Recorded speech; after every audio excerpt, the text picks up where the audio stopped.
Jeremy Corbyn's horror show continues, as if losing his deputy Tom Watson wasn't bad enough. Labour campaign gets hit by 4 body blows. Mr. Corbyn suffered series of hammer blows on first day of his election campaign, included criticism that Labour's pro-union laws would cost country £9.50 billion. Diplomats said Labour rule could mean allies are reluctant to share information. It comes as his deputy Tom Watson shocked Westminster by quitting politics. By Jason Groves and Daniel Martin for the Daily Mail, published 22:39 Greenwich Mean Time, the 6th of November 2019, updated 0:46 Greenwich Mean Time, the 7th of November 2019. Jeremy Corbyn suffered a succession of hammer blows on the first day of his election campaign, as his deputy Tom Watson shocked Westminster by quitting politics. Critics claimed Labour's pro-union laws would cost the country £9.5 billion a year in lost productivity, and the party's anti-wealth policies would lead to an exodus of the richest people. Mr. Corbyn was also criticised after it emerged he shared a platform with a wife campaigning for her jailed IRA husband to be released, and diplomats said they feared a Labour government would risk national security because our allies would be reluctant to share information with a PM they didn't trust. Jeremy Corbyn, pictured, suffered a succession of hammer blows on the first day of his election campaign yesterday. It came as Sajid Javid branded Mr. Corbyn and Shadow Chancellor John McDonnell the anti-vaxxers of economic policy, as he warns Labour would make this country sick again. The Chancellor will use a speech in Manchester to savage Labour's fantasy approach. Horror show 1. Strikes could cost 40 meters working days. Jeremy Corbyn alongside Unite Union General Secretary Len McCluskey as they joined steelworkers' Onia march in 2016. Labour's plans to boost trade union power could see tens of millions of days lost to strikes every year, it was claimed yesterday. Jeremy Corbyn has pledged to repeal anti-union laws and restore collective bargaining, a policy that once led to widespread industrial strife. Analysis by the Tories claims that if industrial action returns to pre-Thatcher levels, almost 40 million days would be lost to strikes in a year. The party said Labour's policy of putting trade union barons in charge could cost the economy £9.5 billion.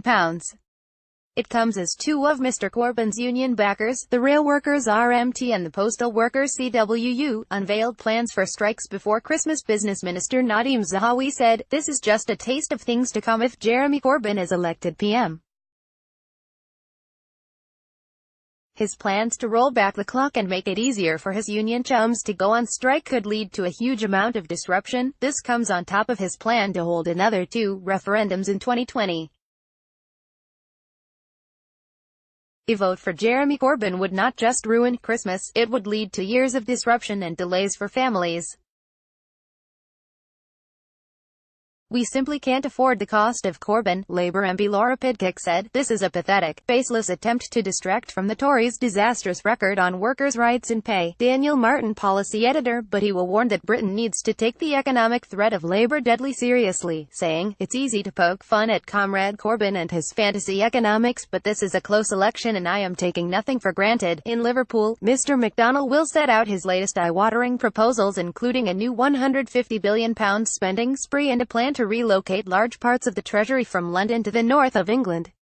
Mr. Javid was blocked from publishing an official Treasury analysis of Labour's spendthrift plans this week after Mr. McDonnell lodged a complaint with Cabinet Secretary Sir Mark Sedwill, but sources said Treasury officials had calculated that Labour's plans would cost the country hundreds of billions of pounds. The Chancellor will today warn that Labour would take Britain back to an economic dark age, likening the party's leaders to dangerous crank doctors. He will say, "Jeremy Corbyn and John McDonnell are like the anti-vaxxers of economic policy. Not only did they reject the treatment needed to heal our economy and get the deficit down by 4/5, they now want to take every step imaginable to make the country sick and unhealthy again. There are serious consequences to these fantasy economics." Mr. Javid is expected to set out a new set of fiscal rules, ensuring that Tory spending plans would be handled in a responsible way. Sources said the rules would ensure that spending and borrowing are kept under control. The Chancellor will warn today that Labour's plans would bankrupt Britain, saying, "After a decade of recovery, of difficult decisions, we can't let Labour turn back the clock, let spending get out of control and make hard-working families pay the price." We won't let Labour off the hook like last time. Look to the lessons of history. They'll ruin our finances, raise your taxes and saddle the next generation with debt. Every single Labour government has left our country's economy in a mess. Ministers believe the Tories' determination to maintain economic prudence will create clear blue water with Labour. Addressing a rally in Birmingham last night, Boris Johnson claimed Labour was planning a huge list of tax rises. The PM added, "The Labour Party always runs out of other people's money. That is what happens. And it will happen again." Horror show 2, wealth creators will flee country. An exodus of wealth creators will follow the election of a Labour government, an advisor to the rich warned yesterday. Boris Johnson launched his election campaign by accusing Jeremy Corbyn of demonizing billionaires in a similar vein to Soviet leader Stalin. The comments struck a chord with the founder of a major international financial advice firm, which manages more than £9 billion for wealthy clients.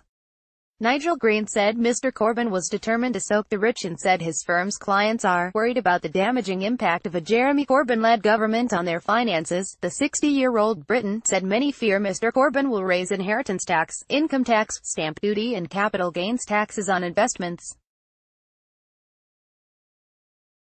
There are also fears he will cut tax relief on pensions and even impose capital controls to prevent the wealthy from taking their money out of the country.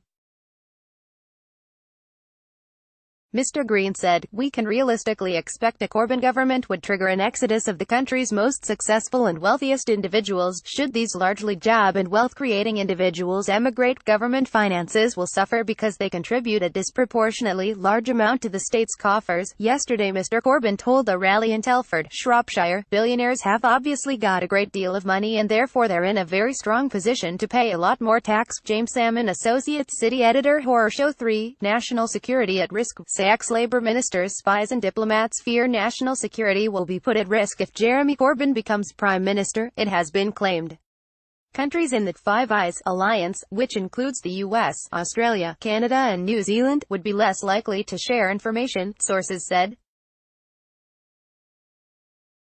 Senior Whitehall sources told The Times that the flow of information Britain receives would dry up because of a lack of trust in the Labour leader.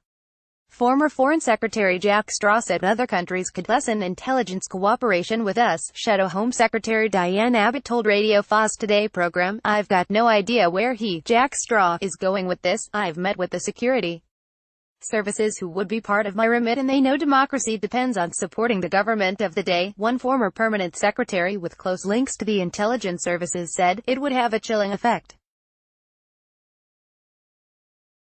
That would put us at greater risk. The Americans would be very wary indeed about having the same broad confidence in intelligence sharing." Former Defense Secretary Lord Hutton of Furness said a Corbyn premiership would place a major question mark over the continued operation of a vital source of intelligence. It would make the country less safe, he added. Labour peer Lord West of Spithead, a former First Sea Lord, attacked Mr. Corbyn for saying he would not use the Trident nuclear capabilities if the country were under attack. He said, "He doesn't understand deterrence." Defence and Security Editor, Horror Show 4, the leader and wife-beating IRA terrorist Paul Norney, pictured alongside his bride Brownlee, was jailed for life. There were fresh questions for Jeremy Corbyn yesterday as it emerged he shared a platform with a wife campaigning for her jailed IRA husband to be released. The Labour leader, Ben, a backbench MP, allegedly gave a speech at a meeting in 1995 which she arranged in his Islington constituency where the case of Paul Norney was raised. Mr. Corbyn was the only public figure they could persuade to share the platform, said a newspaper article at the time. Norney was given a life sentence in 1976 for the attempted murder of a police officer in Manchester when he was 17 and was still in prison at the time.